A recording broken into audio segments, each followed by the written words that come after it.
So, the whole world has become a smaller place with, webinars happening, online programs happening.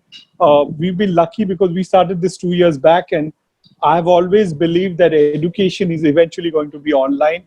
It's just sad that, we had to go through this pandemic to actually understand that how much fast track this whole thing has got, because today everything is online.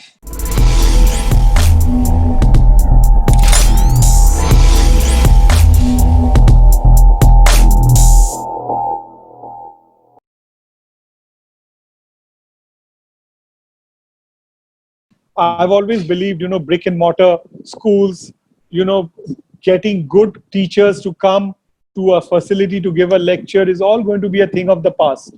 And just like, Amazon and Flipkarts and all these online stores have actually gone and killed the market. Today you go to a mall to chill out, to, actually just kind of, it's like a socializing place. You don't really go to shop, because you will buy that same cell phone online at a 20% cheaper price, right? So that whole thing, which I saw coming 2 years back, I saw that coming in education, and unfortunately the pandemic has just made things, 10x faster.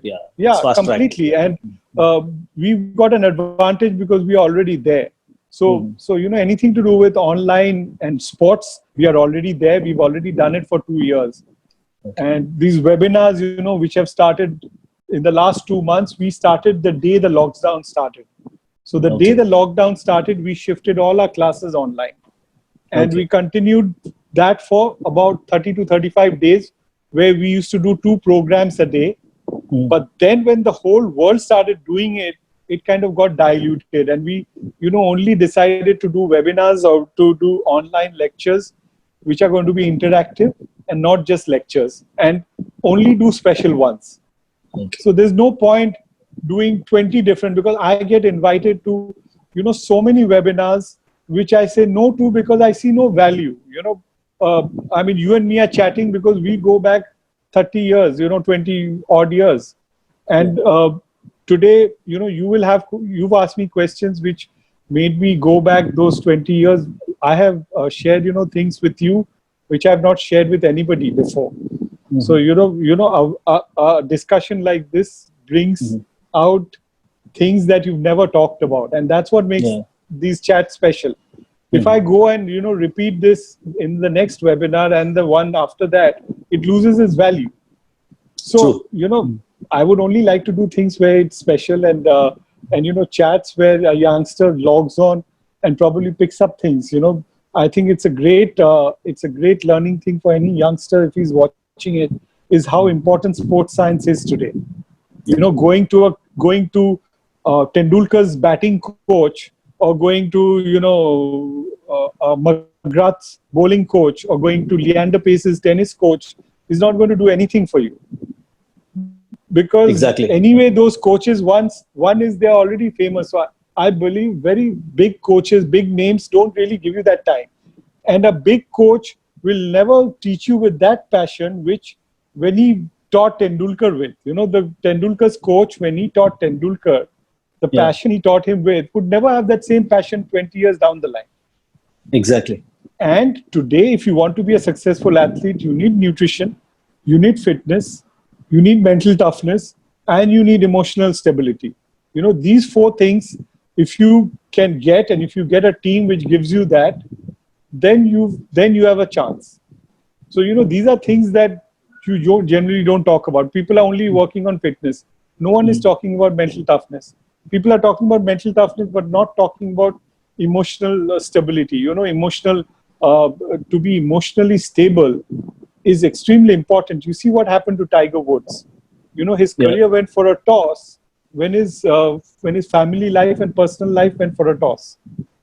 And you cannot be a top athlete. It's a very rare thing that you're going through a divorce and you're in the peak of your sport. I mean, if that is the case, then obviously there's something seriously wrong with your marriage. So if you look at emotional stability, I think it's not looked at very seriously in Indian sport. I know this chat needed to be a lot more lighter, but no, it's good. It's good. It's got the mix of both. Yeah. So, it's something that I think youngsters need to know, and parents need to know, if you're training your child to be an athlete, you got to look at fitness, nutrition, mental toughness, but you also got to look at emotional stability. Because we are talking, I just wanted to make one point. I know so many youngsters whose parents tell them that, listen, I'm taking you for this tournament. I'm spending so much money. I'm taking leave from office. You better play well. So, moment you tell your child that, I'm making so many sacrifices and I'm spending so much money on you, I'm buying you this golf set, you better play well. You've tripled the pressure on him. And, for him to perform with that pressure, knowing that, dad has done so much for me, is going to be extremely tough. And, so these are things that, I think we need to talk about as athletes, as players, as coaches, to parents, to people who have children, so that we don't make these mistakes over there. I'm sorry, I've gone completely off the... No, it's good. It's good. Yes, this is great. I mean, let's see, there are 3 parts to this interview, so don't worry, just carry on. It's great. It'll be a special section. It's important. Nobody's talked about it. Yeah, so, not too many people know I've done a certification. I've done a diploma in sports psychology, and I actually trained sports psychology at a business school. Okay. And I use sports psychology. I train a lot of tennis players as well as table tennis players. I've spoken to cricketers on mental toughness. So, this is something I always like to talk about, and this is something that's extremely important in today's world. And mental toughness, we all say that you have to be mentally tough. Now, what is mental toughness? No one knows. And this is one area that I wanted to talk about a little bit, because mental toughness is nothing but being consistent, being disciplined. It's a simple example is, at 6 a.m. you get up for training and you don't feel like doing it on a certain day, but you force yourself to do it. Maybe you watched a movie till midnight and you still have a training at 6, or you're not feeling up to it. You got a little bit of a cold and you're not feeling up to it, but you still make yourself do it, right? So when you force yourself to do it, you become more resilient. And when you become more resilient, it becomes a habit. So mental toughness is nothing but a habit. So if you keep doing these little things in life, these little disciplines that you have, and if you keep implementing it in your day-to-day life, you automatically become mentally tough. And when you feel like giving up, you don't give up because it's a habit. So that's a beautiful phrase. That's a beautiful phrase. So the resilience, what we call mental toughness, comes out of doing little things when you don't want to do it. And this is something that, everyone needs to implement. It's not about going to some big shrink, who gives you some weird exercises to do and, some visualizing. It's not about that. It's about doing your little things daily. If you do that daily, if you can keep your discipline daily, I know people who party like crazy, and then people say, oh, look how talented he is. He's partying and he's still playing well. No, he still goes and does his practice. He still does, a lot of his discipline things which are meant to be a part of his practice, and he does that day in, day out, and that helps him become mentally tougher. And these little things actually add up to your mental toughness routine. Planning your career, simple things like setting up long-term goal. In sports psychology, we talk about long-term, medium-term, short-term goals. I want to be a world number 1. I've had so many youngsters who've come to me, tennis players, who've said, I want to be world number 1. I said, great. So to be world number 1, what do you need, right? So when he says, okay, I need to be talented, I need to work hard, I need to, put in so many hours, everything, I said, great. So these are the things you have. What do you not have to be world number 1? So, okay, I need to be a little more fitter, I need to be more flexible, I need to practice harder. So you said, okay, great. So in order to be world number 1, what is it that you need to do? So practice 8 hours a day.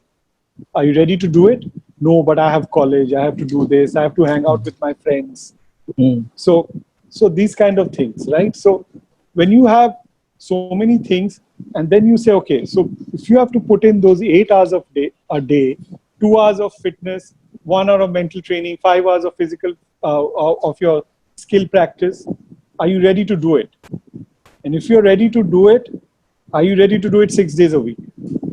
And the moment you break it up, you will find 90% of the people saying, no, maybe I don't want to do it. And that's where, one is dreaming to be world number one, two is working towards being. And then what is your short-term goal, right? So if I want to be world number one 5 years down the line, in the next 3 months, I need to make an improvement. And then in the next 2 years, I need to be India number one. So I've got a short-term goal and a mid-term. So in the next 3 months, if I don't improve, then in the next 2 years, I will not get there. And if I don't improve in 3 months, I can change my plan. So that's why short-term plans are very important, so that you achieve your short-term plan to get to your mid-term plan. And if things don't go the way you want it to go, you tweak it. And then you work towards your long-term plan. And if you work, so only if a mental toughness coach cannot only just tell you that, but you have to put these plans in place also. So to be a champion athlete, you have to put these plans in place and you have to work towards it. So like say for example, Ashwin, if you want to say you want to play anything, let's say you want to play a veterans cricket tournament, right? 2 years down the line or 5 years down the line. No, Okay, I'm just saying. I'm just joking. Yeah. Or you want to play, some kind of, you want to compete somewhere at some level. Or you want to be a 10 handicapper, right? So even if you want to be a 10 handicapper, today you're playing 30 over par, which I'm sure you're not. On a good day. Okay. So you got to cut down 20 shots. So you have to put a plan in place, right? You say, okay, I can play golf twice a week. Out of that, maybe once every 2 weeks, I'll take a lesson. I need to, in that 4 hours a week, I need to practice 1 hour of short game, 1 hour of putting, maybe 1 hour of long game, and then I play 9 holes. So you got to put a plan in place, right? And that's exactly the way a career is planned. Okay. And these are things that one needs to put in place. Same thing for a junior cricketer. Cricket, unfortunately, is a team sport. So, you may say that you need a godfather and things which I don't know about. But say you're a tennis player, you want to be India number one. So you got to be first, your club number one, state number one, maybe then zone number one, and then you move to India number So planning is extremely important. So what is your long-term plan with the setup you have right now? See, Ashwin, when it comes to golf teaching or academies, there's only that much you can do. Facilities can only, accommodate certain number of people, X number of people. So I think the future lies in sports education, because I think that's where India is way behind. Nobody really caters to an athlete, who wants to just finish his education. Every tuition house, every tuition app caters to excellence. Teaches you so that you can get 98%. Today, you get 98%. It's okay. In our times, you got 98%. You were a freak. You never got 98%. So every education system caters to excellence.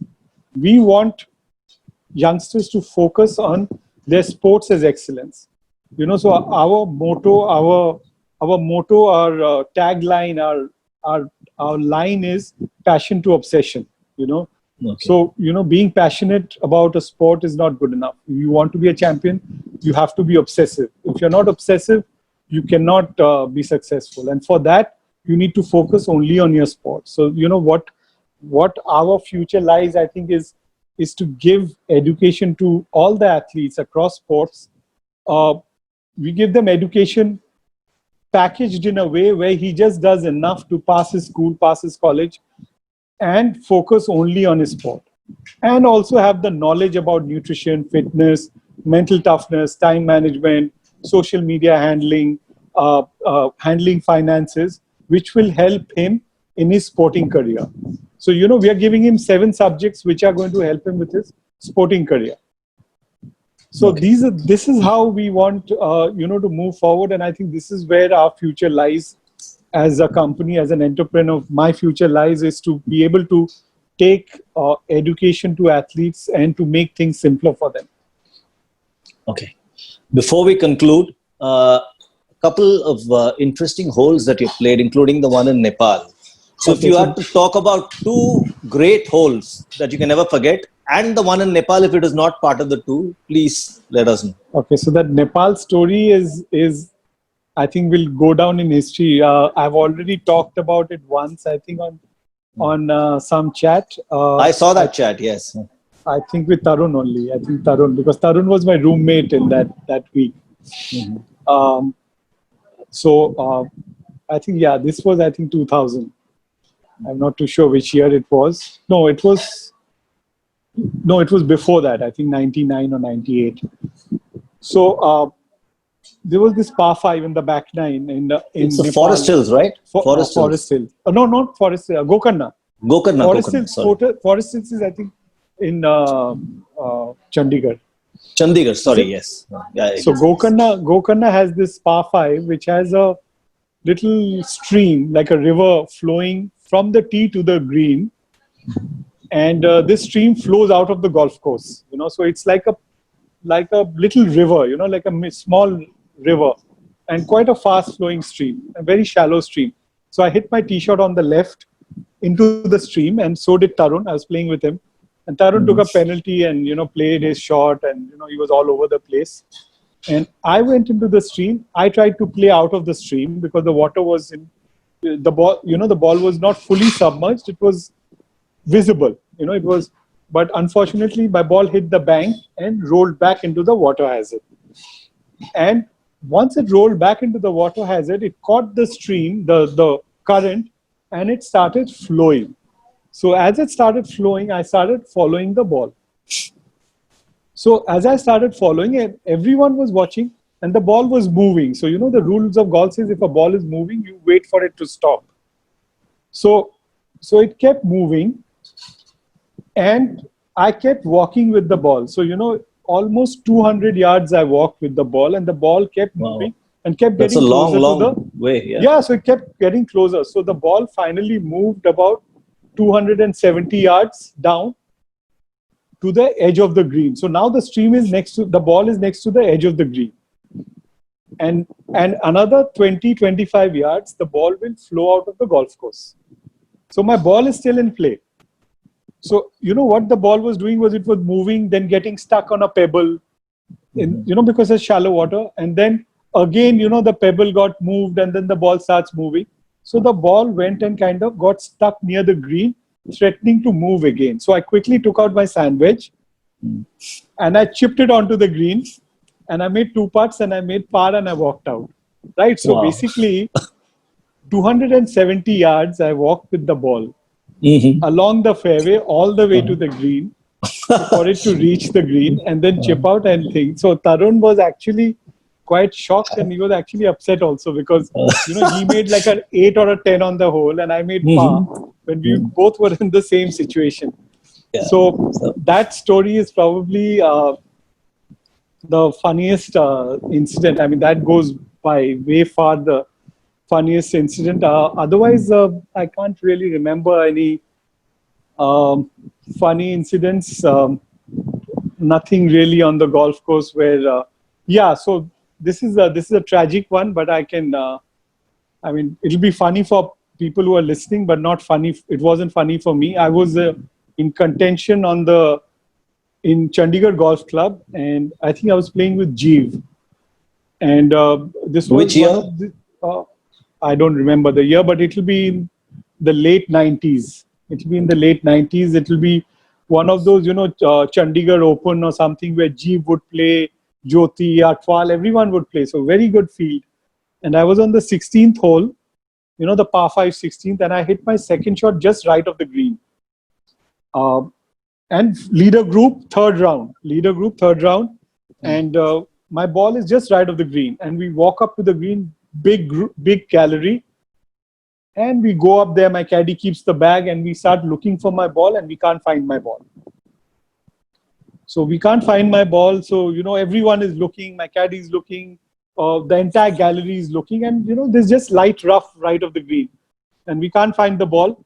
Then my caddy takes out a ball from the bag and gives it to me. I take out my 3-wood and go back again, drop a ball, play my 4th shot. As I walk up, my caddy picks up the bag to go to my ball, 4th shot. And what he has done is he's kept the bag on the ball. Oh, shit. So there was rough. So the ball was kind of covered in the grass. So he ran up there. He kept the bag on top of the ball, gives me a ball, and he pushes off. And now I've already played my 4th shot. So, I don't need to say that. He was sacked. He was asked to walk away, and somebody from the gallery picked up my bag. And, it cost me 2 shots. And that was a very stupid and a very funny incident. So this is a story. So, if coming to the stories with my caddy, this is the caddy who's been with me for over 30, close to almost 35, 37 years. He's still my caddy. So he was sacked just for that day? Yeah. He was sacked for that day. He was then back again after a week. But there are a lot of funny incidents with him. So there's another incident where we are standing in Chennai, Cosmo. You've seen the Cosmo golf course, right? Yeah. So Cosmo first tee, next to the 18th green. So we are both standing on the tee, and I have a habit of being on the tee half an hour before. So we are both standing on the tee, and 30 minutes before my tee off, and I look at him and I ask him, "Where's my golf bag?" So he says, "Where's the bag?" So I said, "You're my caddy. You've taken the golf bag to clean the clubs to your hotel." He said, "Oh shit, I forgot to bring it." So we both are standing to tee off in a tournament without a golf set. And my caddy is standing on the tee with me. I normally don't warm up. So he's standing there because generally I would take my set to the hotel. So he's forgotten that he's taken the set back. Luckily, all the caddies stay in T Nagar, which is like 10 minutes away by auto. So he grabbed an auto which was there, and he went and got the golf set just before my tee off. So how much time was left for your tee off when this happened? About 2-3 minutes. I had already prepared, because what I did was I borrowed a club from somebody who had finished a 3-wood. I said, I'll hit my tee shot, and then my caddy can come with the golf set with 13 clubs. So he has to take 1 club out. But so luckily essentially he came back in that time from in 30 minutes. Yeah. He came back in half an hour. Oh, incredible. So that's so to top it all, I'll give you one more incident. Yeah. This is in Bangalore at the BGC. Same caddy, obviously. I wanted something inside the bag, like a marker or something. I don't remember exactly. So middle of the fairway, he emptied out the bag. He took out all the golf balls out, the tees, the extra gloves. I had a sweat, like a sweater, that sweater. He took everything out, looking for that thing, right middle of the fairway. And then I kind of played my shot, and then we walked off. And then when I'm playing the next hole, I think Sampath came in a cart to me, or a bike. That time there was a bike, not a cart, and came to me and said, "Indrajit, there's a pile lying on the middle of the fairway on the last hole with golf balls and sweaters and tees and bananas and all that. Is it yours?" So I looked at my caddy and I asked him that, "Did you put everything back?" He said, "No, I forgot." So he lifted the bag. That entire pile was there. And we were walking away. And can you imagine, there's a group coming behind you and sees one little heap of golf balls, tees, bananas, sweaters, and stuff like that. So that's one more incident. So, I can actually write a small chapter on my caddy's relationship. There are a lot of other incidents which, smaller ones. Like, he's got slapped by me because, he's given me wrong lines and stuff like that. So he knows when to duck and all, when the stuff. Okay. Incredible. So we've had those stories. Right. Yeah. Anyway, Indrajit, it's been amazing talking to you. This is one of the best interviews I've had. Cool. Okay. Thanks so much for your time. Thanks. Cheers. Bye. Okay, Big B. Bye.